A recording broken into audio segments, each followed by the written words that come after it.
হরি বল, হরি বল, হরি বল, হরি বল, হরি বল। আচ্ছা, আমরা গত ভিডিওতে যে নতি নীতিটা 6 নম্বর পর্যন্ত আমরা বলে শেষ করে দিয়েছি।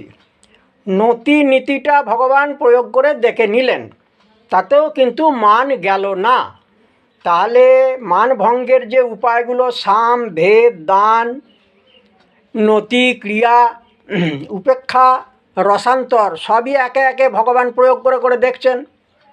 তার মধ্যে যে প্রধান উপায় হচ্ছে 4টে: সাম, ভেদ, দান আর নতি। তাহলে এই 4টে উপায়ই তো ভগবান অবলম্বন করে দেখে নিলেন, কোনোটাতেই কিন্তু মান গেল না। এইবারে আমাদের বাকি আছে কিন্তু রসান্তরটা। রসান্তরেতে মিলন হয়। রসান্তরেতে মিলন হবে যদি ধরুন এই দুর্জয় মানের পরে পরবর্তী গায়ক যদি না থাকে, কলহান্তরিতার গায়ক যদি না থাকে, তাহলে রসান্তরেতেই মিলনটা করে দিতে হবে। কিন্তু এইবারেতে কথা হচ্ছে এই রসান্তরটা হচ্ছে দু রকমের। কীরকম? ধরুন মানিনী মান করে বসে আছে, হঠাৎ প্রবল ঝড় উঠে গেল, ঝড়েতে একবারে ঘরদুয়ার পড়ে যাচ্ছে, আর যাচ্ছে, চারিদিকে ধুলো উড়ে যাচ্ছে, চোখে কেউ দেখতে পাচ্ছে না, আর পাচ্ছে না। তখন ওরে, কে কোথায় আছিস বাবা, একবার বাঁচা রে, বাঁচা রে, বাঁচা রে, আমার প্রাণ গেল রে, প্রাণ গেল রে বাবা, বাঁচা বাবা, বাঁচা। তখন আর মান থাকবে? মান থাকবে না। হঠাৎ ভূমিকম্প হয়ে গেল, মাটি ফাটল হয়ে চৌচির হয়ে যাচ্ছে, মাটির তলার দিকে মানুষ সব ঢুকে যাচ্ছে, ঘর বাড়ি ভেঙে দুদ্দার করে পড়ে যাচ্ছে। তখন মান থাকবে? থাকবে না। তাহলে এইগুলো হচ্ছে কি, মানে প্রাকৃতিক বিপর্যয়। আবার এমন হঠাৎ একবার একটা বিশাল বজ্রাঘাত, বিশাল আকাশ ডেকে বাজ পড়ে গেল। বলি, তোরা বাঁচা রে, বাঁচা রে। বলি, আমি প্রাণে তো আর বাঁচব না রে, তোরা বাঁচা রে, বাঁচা রে। বলে, তোরা কে কোথায় আছিস বাবা, একবার এসে আমার প্রাণেতে রক্ষা কর, আমার আরে এমন মানেতে কাজ নাই। তখন মানিনীর মান কিন্তু আপনা আপনি ভেঙে যাবে, বুঝলেন? সেক্ষেত্রে মান কিন্তু থাকে না। এইগুলো হচ্ছে সব বৈষ্ণব পদকপিদের কীরকম সূক্ষ্ম সূক্ষ্ম মস্তিষ্ক। তারা মস্তিষ্কে চিন্তা করে, তাদের সেই মস্তিষ্কের সূক্ষ্ম মস্তিষ্কের ওপরেতে এই সূক্ষ্ম চিন্তাধারাগুলো এসেছে, তবে তাঁরা ব্যক্ত করেছেন।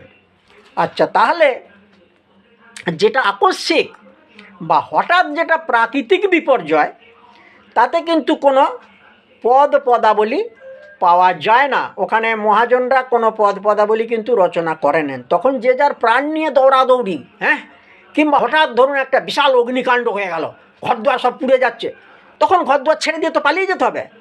জল নিয়ে আয়, জল নিয়ে আয়, জল নিয়ে আয়। তখন আর মান থাকবে নাকি? যে মান সাধছে সেও তখন দৌড়ে পালিয়ে যাবে প্রাণ বাঁচানোর চেষ্টায়, আর যে মান করে বসে আছে সেও দৌড়াদৌড়ি করে পালিয়ে যাবে। এ আমাদের জাগতিক জগতেও হয়ে থাকে, আর রাধা গোবিন্দের লীলা, ভগবানের লীলাতেও তাই। যেমন মানুষের লীলা, তেমন তো ভগবানের লীলা।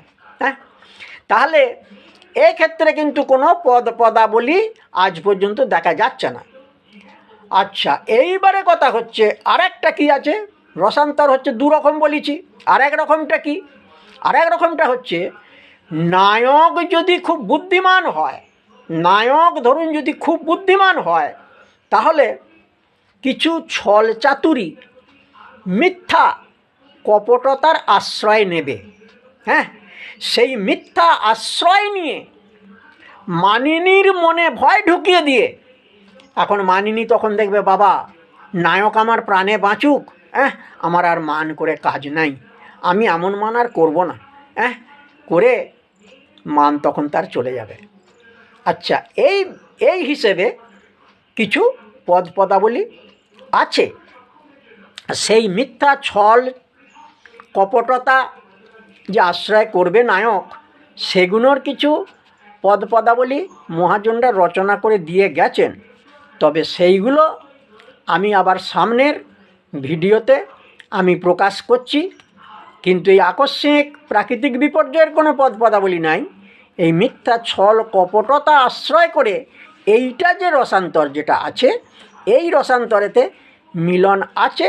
যদি কলহান্তরিতার গায়ক না থাকে তখন মিলন করতে হবে, আর তা না হলে পরে এই মান এই যে নদীতে গেল না, আমরা রেখেইছি কোথায় মান, অগ কাঁদিতে কাঁদিতে কুঞ্জের বাহিরেতে গেল,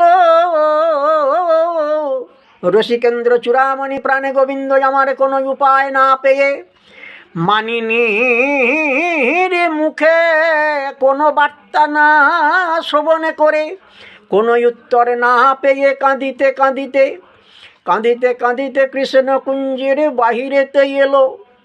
ওগো যমুনার কুলে এসে উপনীত হলো।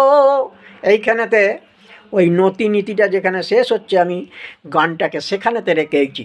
এইবার সেখান থেকে কিভাবে কোন দিকে নিয়ে যাব সেটা আপনারা আগামী ভিডিওতে লক্ষ্য করবেন। হরিবোল হরিবোল হরিবোল, হরে কৃষ্ণ কৃষ্ণ কৃষ্ণ হরে হরে, হরে রাম রাম রাম রাম হরে হরে, হরিবোল হরিবোল হরিবোল হরিবোল হরিবোল।